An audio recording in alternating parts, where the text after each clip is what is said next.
Hello to the pessimistic, optimistic, and everyone in between. My name is Connor Philippine. Welcome back to the Minnesotan Sports Podcast. And this was a little better of a game for the Minnesota Vikings. They win 23-13. And another win that was kind of clunky, another win that we probably should have been able to really beat up on this Titans team. Will Levis looked horrible this week, and on top of that, the Vikings really were able to stop the run to such a high degree that it made it really difficult on him. There were multiple instances where the Titans just straight up didn't block as well, which is never a good thing when you're a quarterback.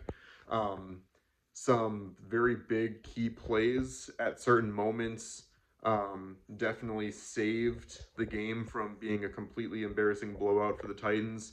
That, you know, as good of a coach as I feel like Kevin O'Connell is, and as good of an amazing defensive coordinator Brian Flores are, and obviously they're the glue that holds this team together. Flores has taken a team full of guys that were completely written off when the season started, and completely transformed this defense into a wrecking machine.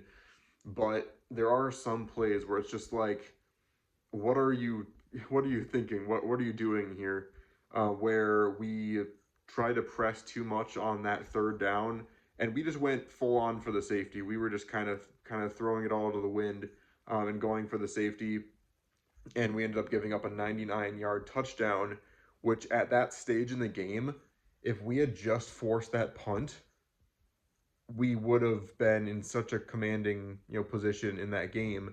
And there's a lot of things that we do specifically in the third quarter that let teams back into games, or at least leave the door open way longer than should be the case.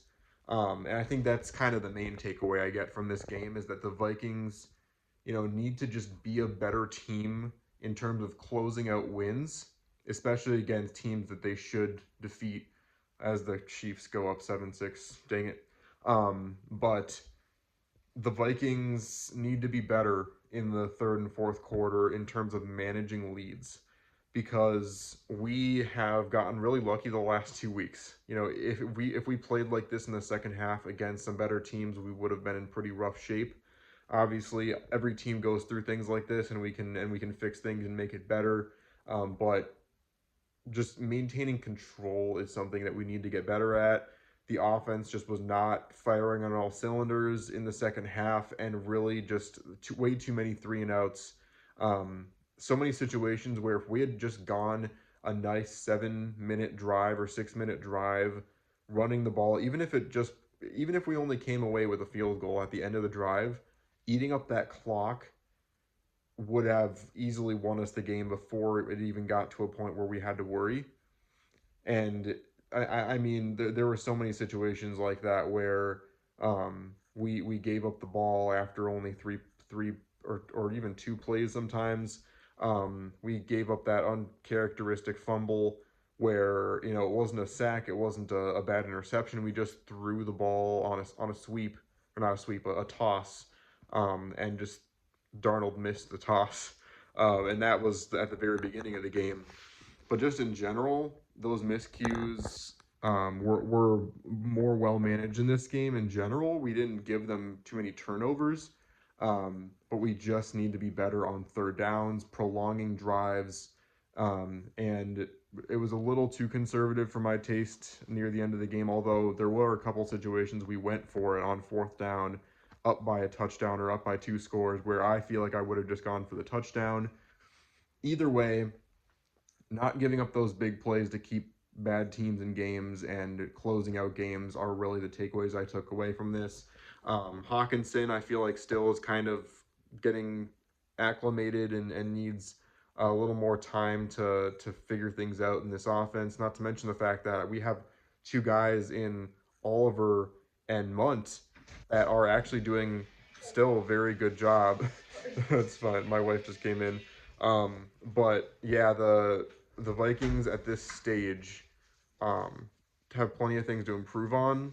We're continuing to say, if we can just play like we did those first 3 or 4 weeks of the season, the rest of the way, if Darnold can get back up to that point where He doesn't need to be Josh Allen or Patrick Mahomes. He needs to be a manageable quarterback, a guy like a Brock Purdy type that can get the ball to his playmakers, and the defense and the offensive playmakers around him will do the rest. It's pretty much the same situation as we had Case Keenum in 2017. Not exactly the same, but a similar, mentality.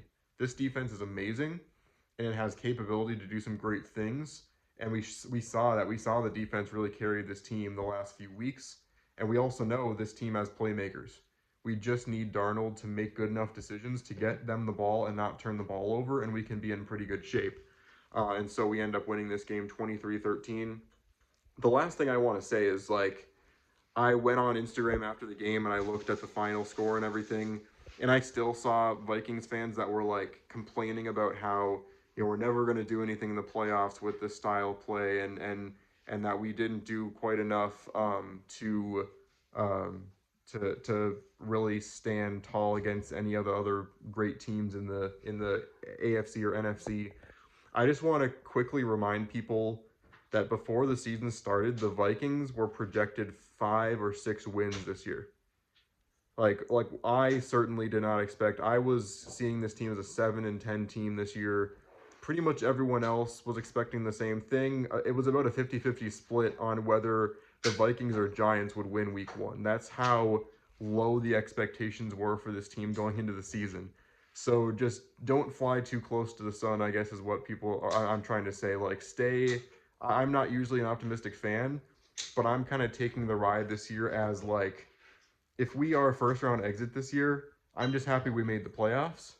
If we make it to the second round, I'm just happy we made it there, because this was supposed to be a rebuild year and a reload year, and that we would maybe get 7 or 8 wins. And so let's just be grateful that the Vikings are currently 7-2, or actually 8-2 going into this point, because we never expected to get to this point. And we still should have high hopes for this season, because we can do some great things with this defense and with this offense and the playmakers on both sides. But let's just keep that in perspective is my point here. Kevin O'Connell and Flores have done such an amazing job so far this season, taking a group of guys that really were underrated and were undervalued, and using that to their advantage by giving them that motivation and giving them that chip on their shoulder. So this Vikings team is 8-2.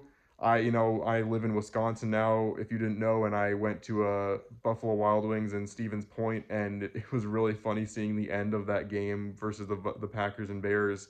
Really was hoping the Packers could lose that game so that we'd be a full, basically 3 games ahead of them with a tiebreaker, and they'd be kind of on the outskirts of maybe getting out of the playoff picture in these next couple weeks.